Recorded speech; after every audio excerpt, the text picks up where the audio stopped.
जय भीम नमो बुद्धाय दोस्तों। दोस्तों, भगवान बुद्ध एक बहुत बड़ा नाम, महान, आप बस सब भली भांति इनके नाम से परिचित हैं। और उनने अपने राजसी सुखों को छोड़ करके जो जंगल में गए, अपने राजमहल को छोड़ करके, अपने बच्चे को छोड़ करके, अपनी सुंदर पत्नी को छोड़ करके, वो सभी जीवित प्राणियों के हित के लिए ही वो जंगल गए थे। उसके अलावा कोई दूसरा कारण नहीं था। वो जंगल जाने की उनकी बड़ी व्यथा है और उसको मैं आपके सामने वर्णन करना चाहता हूँ। और ये मैंने लिया है डॉक्टर बी आर अम्बेडकर की पुस्तक बुद्धा एंड हिज धम्मा से। तो इस पुस्तक के कुछ जो अंश हैं वो मैं आपको पढ़ के सुनाता हूँ। उन्हें किस तरीके से जो जंगल में गए। इससे पहले वाले वीडियो में मैं उनके जंगल में जो छोड़कर आया, उनका जो सेवक क्षण है उसका मैंने विस्तृत वर्णन दिया था। उससे आगे का है ये। संसार की सारी गतिविधियों से अलग होकर सिद्धार्थ ने भ्रमण करने वाले परिव्राजक का जीवन बिताना शुरू किया। जीवन के इस मोड़ की साक्षी अनुमा नदी पीछे रह गई। उस समय दैनिक जीवन के आगे शास्त्रों का अध्ययन, दर्शन, योग, ध्यान, रिद्धि सिद्धि, तप, तंत्र मंत्र आदि आध्यात्मिक व अन्य विषयों की जिज्ञासुओं की कमी नहीं थी, जो गृह त्याग कर कठोर जीवन गुजारते थे। सिद्धार्थ भिक्षा से प्राप्त एक समय का भोजन करते और ग्राम या नगर से दूर एकांत में, खुले में या वृक्ष के नीचे सोकर रात बिताते थे। अनुमा नदी के किनारे छन्न और कंथक से विदा लेने के बाद सिद्धार्थ ने मगध की राजधानी राजगृह जाने का विचार किया। उस समय मगध के राजा बिंबिसार थे और राजधानी का क्षेत्र प्रसिद्ध दार्शनिकों, विचारों और आचार्यों की साधना का प्रमुख केंद्र था।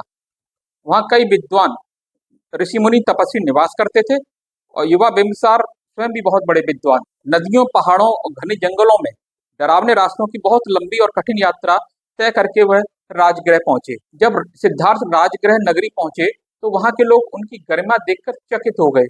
उनके व्यक्तित्व, तेज आभा और सौंदर्य को देखकर सभी को ताज्जुब हो रहा था कि उन्होंने सन्यासी का जीवन जीने का निर्णय क्यों किया। हर कोई उन्हें देखकर ठगा सा रह जाता था।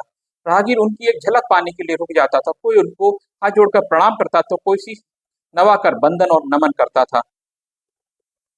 मगध की राजधानी बहुत ही समृद्ध थी, जो चारों ओर से 5 पहाड़ियों से अभेद्य सुरक्षा कवच के रूप में घिरा हुआ था। इसमें पांडव नामक पहाड़ के नीचे एक जगह को चुना और वह जगह सुगंधित पेड़ पौधों के कारण बहुत रमणीय और मनोहारी थी। गौतम ने वहां रहने के लिए लकड़ियां व पत्रों की एक कुटिया बना ली थी। दिन भर की थकन के बाद सिद्धार्थ ने रात भर विश्राम किया। अगले दिन सुबह जल्दी जागे और पास बह रहे झरने के जल में स्नान किया और भिक्षा पात्र लेकर भिक्षाटन के लिए राजगृह नगर की ओर चल पड़े। दोस्तों, ये जो कहानी है, ये भगवान बुद्ध जब उन्होंने जंगल जाने का निर्णय लिया और कठिन तपस्या का निर्णय लिया, और उसका जो राज्य था पड़ोसी, जो यहाँ के राजा बिंबिसार थे और राज्य का नाम था मगध, वहां पर जो पहुंच करके उनने क्या किया वो ये वर्णन है। गरिमा में चाल से चलकर मधुर, विनम्र और सौम्य रूप से सिद्धार्थ को जो भी देखता था वो देखता ही रह जाता था। उत्सुकता से भरी भीड़ सिद्धार्थ के पीछे पीछे चलने लगी।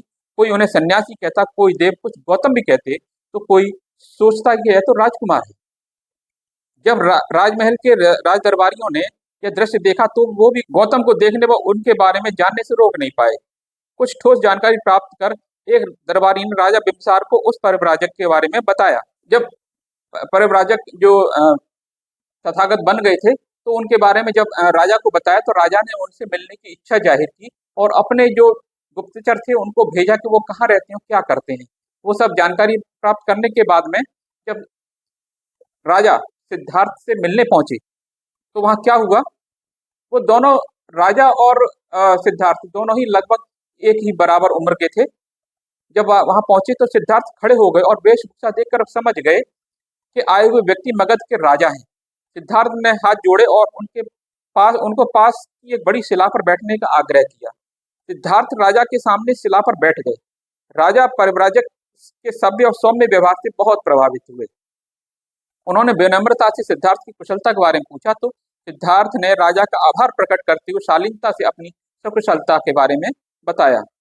राजा ने वार्तालाप शुरू किया तो उन्हें बड़ा ही अचंभा हुआ कि सिद्धार्थ जो इतनी कम उम्र में जो सन्यासी बन गए हैं वो क्यों बन गए हैं। और उन्होंने बहुत तरह तरह के प्रलोभन दिए सिद्धार्थ को कि आप जो है चाहे तो मेरा आधा राज्य ले लें राजा, और लेकिन यहाँ पर न रहें, आपका जो जो जीवन है, जो जवानी है, इसको व्यर्थ ना जाने दें। जो सन्यास के लिए तो बुढ़ापा भी काफी है, लेकिन सिद्धार्थ उनके आगे एक न माने। और राजा ने यह भी कहा कि हो सकता है कि आपकी आपके पिता से अनबन हो गई हो इसलिए आप चले आए हों, लेकिन सिद्धार्थ बिल्कुल नहीं माने और उन्होंने उनको उत्तर दिया। वो क्या उत्तर दिया? राजन, मैं ऐसे मार्ग की तलाश में निकला हूँ जिससे संपूर्ण प्राणी जगत को दुखों से छुटकारा मिल सके। मैं ऐसे सुख की खोज में निकला हूँ जिसका संसार की इन भौतिक सुख सुविधाओं से कोई संबंध नहीं। मेरा मन परेशान और अशांत है कि प्राणी जीवन में इतने दुखी क्यों हैं और इसका क्या समाधान है। मनुष्य जीवन में इतना क्लेश, क्रोध, लोभ, मोह, घृणा और अहंकार क्यों है। मैं इसी तलाश में निकला हूँ। काम, भोग और इंद्रियों के सुखों के भोग के प्रति इतनी अधिक आसक्ति क्यों है। और जब मुझे सत्य सद्धर्म का मार्ग मिल जाएगा तो सभी प्राणियों के दुख दूर होना संभव होगा। आप संसार की जिन सुख सुविधाओं व काम भोग को सुख समझते हैं, वास्तव में वो सुख नहीं है बल्कि छलावे हैं, मनुष्य का भ्रम है, धोखे हैं। संसार के भौतिक और इंद्रियों की सुख की लालसा स्वयं मनुष्य के लिए भी बहुत घातक है। सभी इंद्रियों को सुख, कामो वासना स्थायी नहीं है। शरीर के नष्ट होने के साथ ही इनका अंत भी होता है। काम वासना में लिप्त व्यक्ति का चित्त उसे बार बार पाने के लिए उसी तरह छटपटाता है जिस प्रकार पानी से बाहर फेंक दी गई मछली तड़पती है। कोई भी बुद्धिमान व आत्मसंयमी व्यक्ति काम सुख को सच्चा सुख नहीं मानेगा, क्योंकि यह आनंद का सच्चा स्रोत नहीं है। सारी भौतिक सुख सुविधाएं सिर्फ दुख के कारण है। ये सभी मनुष्य के दुख हरण के सिर्फ साधन है, ये आनंद के स्रोत नहीं। इनसे सच्चा सुख नहीं मिल सकता। राजन, संसार में व्यक्ति घर, परिवार, समाज, राज्य आदि के झगड़ों के दुखों से आहत हूँ। मैंने प्राणी के जीवन के दुखों के समाधान व सुख शांति के मार्ग की खोज के उद्देश्य से गृह त्याग किया है। मैं इस दुख के उपाय और समाधान के बदले इस पृथ्वी का राज्य तो क्या, दिव्य लोक का राज्य भी नहीं लेना चाहूंगा। वो इसलिए कहा क्योंकि राजा ने कहा था कि आप चाहे तो मेरा आधा राज्य ले लें, लेकिन यहाँ से छोड़ करके आप मेरे साथ राजमहल में चलें। आगे कहते हैं, मौत का कोई भरोसा नहीं है, ऐसे में कोई कैसे कह सकता है कि वह लंबी उम्र तक जीवित रहेगा। बालक, युवा, वयस्क या वृद्ध सभी को करुणा और मैत्री के धम्म पथ पर आगे बढ़ना चाहिए। आगे कहते हैं, सच्चे धर्म का आधार तो करुणा, मैत्री, सदाचार और नैतिक आचरण होता है। यदि ऐसा नहीं है तो भी यज्ञ के ऐसे नियमों को कतई नहीं मानना चाहिए जिनके अनुसार पशुओं की बलि देने से ही महाफल मिलते हों। ये पशुओं की बलि देने वाली बात यहाँ इसलिए आई क्योंकि राजा ने कहा था कि आपके जो परिवार है, आपका जो वंश है, उसमें पशु बलि देने की परंपरा है। आप चाहें तो वहाँ पशु की बलि दे करके और पूजा पाठ करके आप मोक्ष के भागी बन सकते हैं और स्वर्ग की कामना कर सकते हैं। तब उन्होंने कहा, मैं अगले जन्म में मिलने वाले किसी फल के आशा में ऐसे कर्म को नहीं कर सकता राजन। भावी जन्मों की कल्पना में मेरी कोई चाह नहीं है। मेरी चाह तो यह है कि प्राणी के दुख इसी जीवन में दूर हों, इसी जीवन में सुख शांति मिले, और मैं इसी के समाधान की खोज में निकला हूँ। उन्होंने यहाँ पर जो एक जैसे कहा जाता है कि इस जन्म में आप ये काम कीजिए, आप इस तरह की पूजा कीजिए तो अगले जन्म में आपको अच्छा फल मिलेगा, अच्छा जीवन मिलेगा। तो उन्होंने इस बात को बिल्कुल पूरी तरह से खारिज कर दिया है। और उन्होंने कहा कि मैं अगले जन्म के लालच में इस जन्म में कोई ऐसे काम करूं जिसकी वजह से आगे मुझे अच्छा जन्म मिले, अच्छा जीवन मिले, मैं ऐसा कतई नहीं कर सकता। तो दोस्तों, ये था राजा बिंबिसार और भगवान गौतम बुद्ध के बीच का वार्तालाप, और वो क्यों निकले वहां से अपने राजमहल के संसारिक सुखों को त्याग करके जंगल में सन्यासी बन करके वो सत्य की खोज में निकले। वो क्यों निकले वो ये यहाँ वो भगवान बुद्ध बताते हैं। तो दोस्तों,